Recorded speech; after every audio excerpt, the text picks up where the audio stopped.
ঈদকে ঘিরে রাজধানী ছাড়ছে ঘরমুখো মানুষ। বাস, রেল ও লঞ্চ টার্মিনালে বাড়ছে যাত্রীর ভিড়, তবে নেই তেমন কোনো অভিযোগ। এবারের ঈদযাত্রায় ট্রেনের শিডিউল বিপর্যয়ের কোনো শঙ্কা নেই বলে জানিয়েছেন রেল সচিব ফাহিমুল ইসলাম। নৌপথে যে কোনো অপ্রীতিকর ঘটনা এড়াতে অতিরিক্ত সদস্য মোতায়েন, গোয়েন্দা তৎপরতা বৃদ্ধি, সন্দেহজনক ব্যক্তি ও নৌযানে তল্লাশি এবং যাত্রীদের ব্যাগ স্ক্যানিং কার্যক্রম জোরদার করেছে বাংলাদেশ কোস্টগার্ড। যাত্রী চাপ থাকলেও বড় ধরনের বিশৃঙ্খলা দেখা যায়নি কোথাও।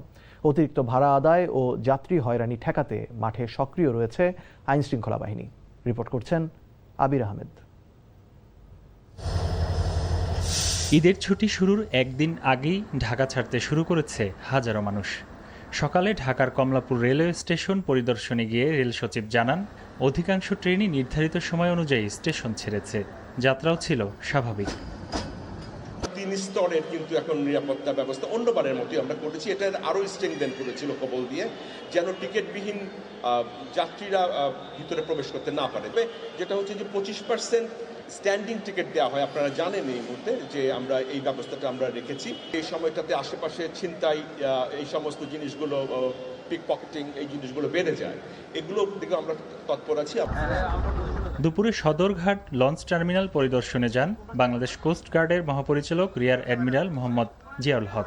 তিনি জানান, মাঝ নদীতে ট্রলার বা ছোট নৌকা থেকে যাত্রী ওঠানো বন্ধে কঠোর নির্দেশনা দেওয়া হয়েছে। পাশাপাশি অপরাধমূলক কর্মকাণ্ড প্রতিরোধে সার্বক্ষণিক টহল ও নজরদারি করেছে কোস্টগার্ড।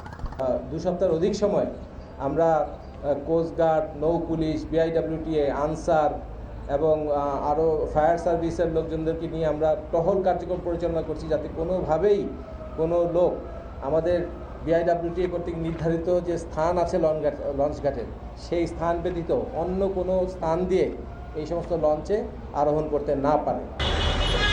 অন্যদিকে বাস টার্মিনালগুলোতে বেশিরভাগ পরিবহনে নির্ধারিত ভাড়ায় যাত্রী পরিবহন করা হয়েছে বলে জানায় যাত্রীরা।